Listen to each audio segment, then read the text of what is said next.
January 16th. I took two losses today. I'm gonna go over why I took them and why I shouldn't have took any trades today. Let's get into it. So I was looking at NQ. Um, I was bearish, and I literally wrote, It's looking like it's going to be tricky, right? My target was I had two targets: Asia low down here and sell side liquidity down here, right?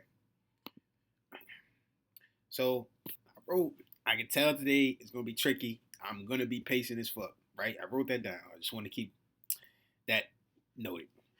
I said we are in the daily fair value gap, and I'm gonna use time frame alignment to solidify my bias. What I mean by that is looking for a change in the state, aligning with my time frame. So because we're delivering from a daily fair value gap, I wanted to see a 15-minute change in the state. And I wrote that down here too. I'm leaning bearish because we're respecting this daily fair value gap, but we haven't had an M15 change in the state. So I want to see more structure build. If we want to disrespect this fair value gap, I want to see price displace above the high. So I'm talking about this high here. If we just sweep it and then get a change in the state, we could be showing price wants to push lower. And I marked out my range here, right? This is Asia, London, and New York, right? So let's get into the chart now. Why did I think today was going to be tricky, right? Let's replay price to about 9 o'clock or 9:15, whatever, right? Why did I think today was going to be tricky? I have my indicator on. I don't necessarily have a daily profile here, right? So when I'm looking at my sessions, there is no daily profile that stands out to me. And I didn't see manipulation yet, right? This is our range here from here to here, right? When we come into this fair value gap, we didn't sweep a high. There's no manipulation here. What I wanted to see was a move like this, right? If we were to go lower, come up, take that, then move lower. You know what I mean? Maybe sweep and turn one more time and then move lower, right? Or we come here and displace. We come all the way down here and displace lower, right? And that would tell me, okay, we want to go lower, right? So where did I mess up at? 9:30 opens. We have this big move down, but we're still in this range. We haven't taken any side of this range. So I'm on the sidelines, right? But I noticed this order block, and I see price respecting it, right? At this point here, we had an S&T between ES and Q. So I'm thinking to myself, like, if price wants to be bullish, I want to see this S&T hold, right? Price wants to be bearish, I want to see this disrespected. Boom. So let's talk about it. We disrespect that S&T, but we wick this candle low, right? And this is important because this is Asia low. This is important low. And I'm thinking to myself, well, we just disrespect this S&T. We have to be bearish. I want to enter off this order block, right? So I enter here, and we just push up, right? We just push up. I'll show the trade.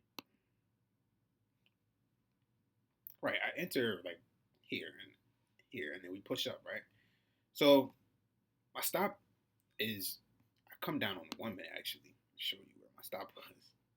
So my stop was above this candle here, right? So immediately stopped out, right?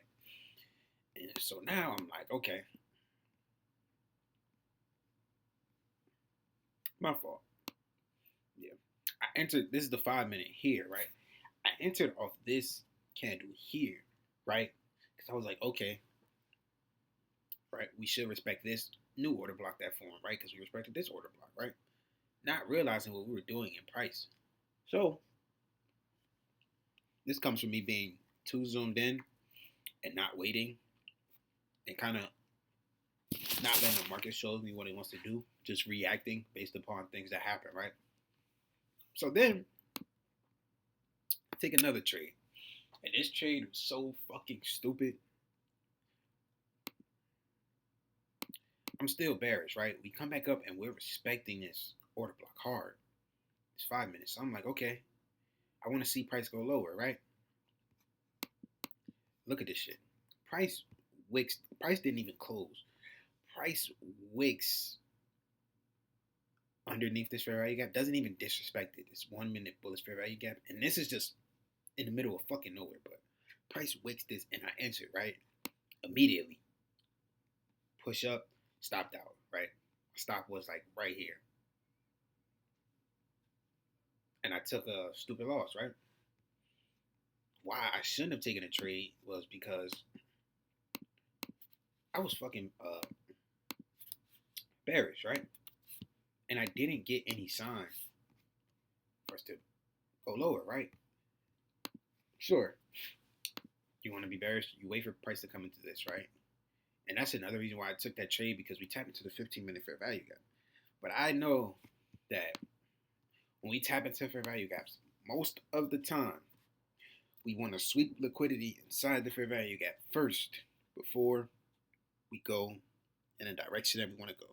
I know that, right? From hours of backtesting. And so we sweep liquidity here, and then we trade lower, right? To this low. This could have been your target. I won't go into the 1 minute entry.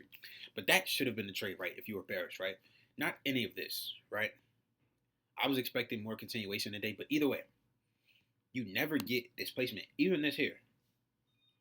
Just another wick, right? You never get displacement anywhere, so there's no reason for you to take a trade. We wick this low. If I wanted to take a trade, it actually should have been longs, right? But I like the bearish price action. I wanted bearish price action. But I shouldn't have taken this trade. It should have been no trades. Once I seen this, 10 o'clock, and then we just consolidate around here, I'm off the charts at 11. There's nothing for me here. 11 here. There's nothing for me here for this because we didn't sweep the high yet. There's nothing for me there. And it should have been done. We were consolidating around here. I should have been done. But I can't change the past. I took 2 losses. Only thing I can do is journal and learn from it. Seeing what happens. And learning from it. Am I mad that I took the losses? No. Were they good trades? No. But I'm not mad that I took the losses because I aim to learn something from it, and I have to work on seeing things for what they are. But I'm glad I was able to predict that it was going to be tricky, but I just didn't follow my plan. And not following my plan results in losses as they should. The second trade was a revenge trade. Just because I can take 2 trades on a day, because that's one of my rules, that if I lose a trade, I can take one more. If I lose that one off the charts, just because I have it in my rules to take 2 trades in a day doesn't mean I need to. Sometimes I gotta wait for the market to show me. The second trade was fucking dumb. The first trade, I can live with. So this is all gonna get journal, and I'm gonna improve and do better. This definitely could have been avoided. It could have been a no trade day, turned into 2 losers. Only thing you can do is manage risk, but should have been no risk on the table.